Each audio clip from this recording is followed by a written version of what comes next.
Welcome to another edition of Tuscaloosa Talks. And I've got to say, of all the podcasts that we've done, this may be the most unique on location that we could think of. I mean, who would ever think in Tuscaloosa, Alabama, you would have a skating rink? But here we are, live on a skating rink in Alabama. And guess what? It's only about 60 degrees this morning. So you know what? Perfect Alabama weather for an ice skating rink. I'm so glad that you've tuned in to Tuscaloosa Talks. I'm excited about having Blake and Ashley with me. And so before we jump into a few things that really revolves around this ice skating rink here at Government Plaza, I'd like you just to introduce yourselves to the people of Tuscaloosa. Ashley, I'm going to start with you. Yeah, I'm Ashley Cornelius-Hester. I'm the Director of Communications at Tuscaloosa's One Place, and part of that role is putting on the Tinsel Trail.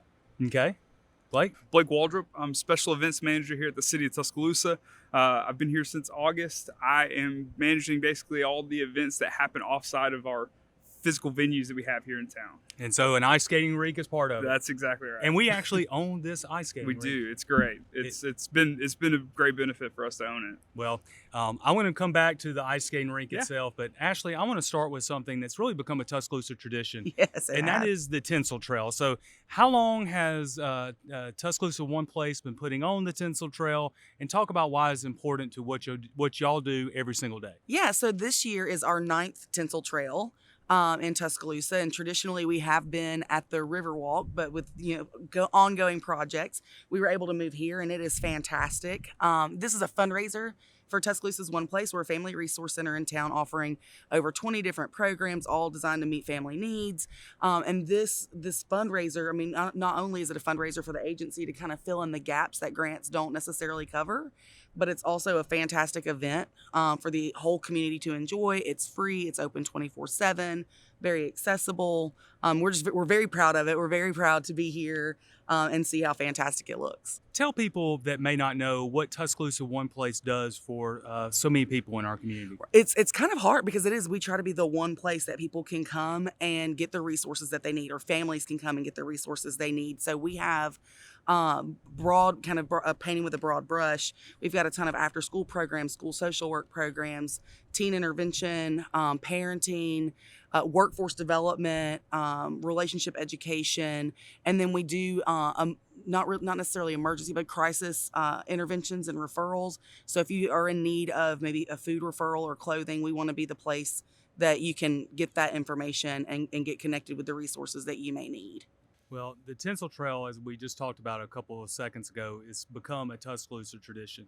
Now, when you heard that we were going to have to move the holidays on the river to the holidays on the plaza, what did y'all first think? Did you think that you want to keep it on the riverfront, or were you excited about coming here? Give me some inside baseball on that decision. So I'm very type A. For anybody who's Blake can attest to this, I'm exceptionally type A. So I was like, oh my gosh, I've been a part of the Tinsel Trail the entire time that we've done it in some capacity.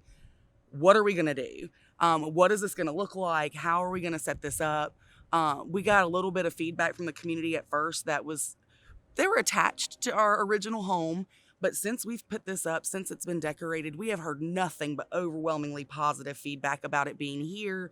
People love it. They love the accessibility. They love the ability to go to a restaurant, parking, public restroom facilities. It looks magical. And that's something we've heard over and over again with the ice skating rink here and the trees here, that it looks like a Hallmark movie. It looks like a Christmas card. It's fantastic. So we are so excited to be here. We're so excited that this worked out for everyone to kind of be in the same place. I think it's been fantastic, overwhelmingly positive. Well, and I want to come back to that because I am hearing the same things you're hearing. So we want to come back to that. Blake, you've been with the city now for a few months. Yeah. And I know, putting on an ice skating rink probably wasn't necessarily in a job description or a job interview. Tell people who would be interested what it takes to put all of this together, because I see some of our team members that are off stage, so to speak, who make all of this happen. Explain to the layman like me, how does this all come together and happen?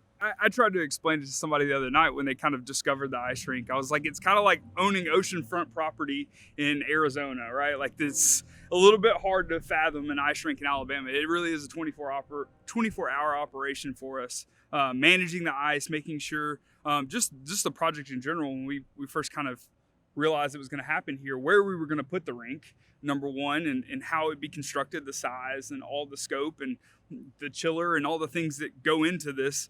our special events crew has really knocked it out of the park. They've taken time and time again to make sure this thing is running the way it's supposed to run, getting people out on the ice every hour that we're open. It's been fantastic to see how their hard work really paying off with the amount of skaters we've had. Who are some of our team members that make this? Heath Ballinger, Barry Franklin, G. Somerville, and Arthur Burrell. They've all done a lot of hard work. Shout out to DJ McKinney. He's done a lot of the brain work behind getting this thing in the place that it's at and making sure that it's running properly. It takes a lot of power, doesn't it, to keep this ice cold?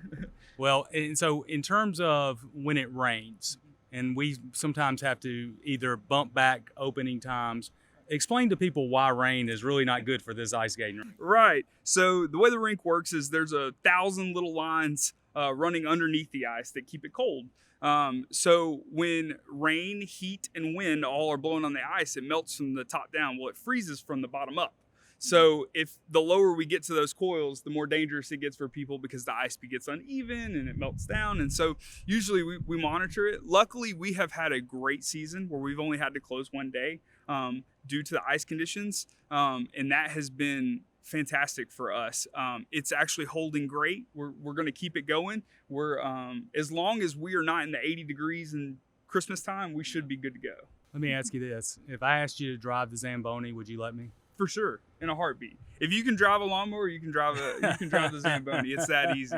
I've always wanted to drive a Zamboni. Yeah. I see them at the NHL games, and you just think, hey, it's so freaking cool. Ours is a little bit not as fancy as the NHL ones. It's a John Deere tractor with a Zamboni on the back, but we can drive just the same. Hey, man, in my mind, that's all. It'll be as real as it gets. So, talking about Tinsel Trail being out here at Government Plaza. We did this out of necessity, the construction going on in front of the amphitheater. And I don't know the answer to this question, which means I probably shouldn't ask it, but here we go anyway, right? What do you think? Should we do it again here next year? I will say based on our feedback, because we want this to be a community event. We want the community to wrap their arms, and they really have wrapped their arms around it and be excited about it. Based on community feedback alone, we would love to. I told Blake, we've talked about this a couple of times. We're going to get through the whole season, see how that works, and make sure that works for everyone. But I think it's I think it's stunning here. I mean, there just are not words until you come down here. It looks beautiful during the day. At night, I never would have imagined how I mean, it really is. It's almost breathtaking how beautiful it is down here. My wife, Stephanie, and I were talking about it last night, and we were talking about how it just feels like this year people have rediscovered the Tinsel Trail, rediscovered the ice skating rink.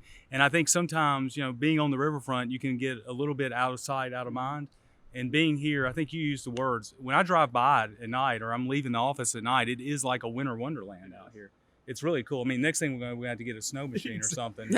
Put snow out there. But no, don't go buy a snow machine. So Blake, in terms of operations now, we just got past Christmas. Mm-hmm. How much longer are we going to be out here at the Government Plaza? Yeah, we will be open and going up until Martin Luther King Jr. Day, January 17th.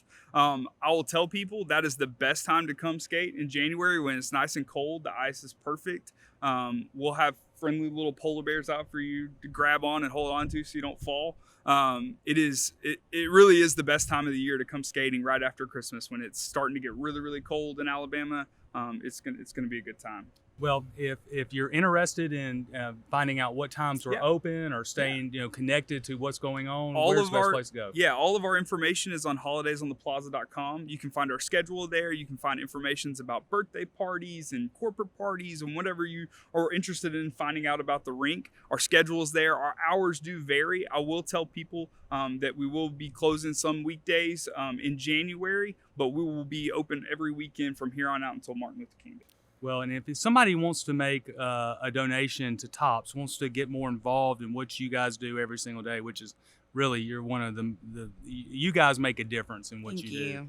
How could they get in touch? So the website right now is in progress, but that is still a good place to reach out at TuscaloosaOnePlace.org.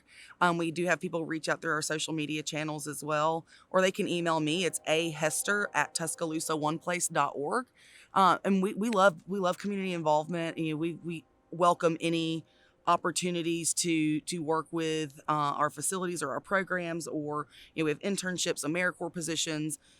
tons of opportunities to get involved. Now we will, just while we were talking about hours, just to be clear, we are closing down on our last day for the Tinsel Trail is January 2nd. So the trees start to look a little worn after the holiday season. So we want to make sure that if you want to come enjoy the trail, we're going to be, that will be the last night. Well, I want to brag on the city for just a couple of seconds. When we were elected in 2005, our downtown and this whole area was blighted. And today I sit out here and I just think about this amazing venue, this park out here that's open to the entire public, and what's going on in our downtown is exciting. And I want to brag, Blake, on our team members. I mean, we're operating an ice skating rink, for goodness sakes, you know, and our team members just do an amazing job. And it's not lost on me. I'm seeing a couple of our team members out over there. I mean, they're having to work all kinds of crazy hours, and they're doing it for, you know, the people that pay my salary. So, you know, our children and our families can have a great time and a great experience. And I hope people will come out and enjoy this, but know that from the bottom of my heart and from the entire city, thank you. And thank you to our team members for doing this. And thank you to Tuscaloosa One Place. Thank you. You know what? You hit that Matthew 25 perfect. You're out there helping people, meeting where they are, and lifting them up. So thank you for what you do. And this has been another edition of Tuscaloosa Talks. This will be the last one for 2021. I look forward to more episodes coming in 2022. So to all of you out there, have a happy new year.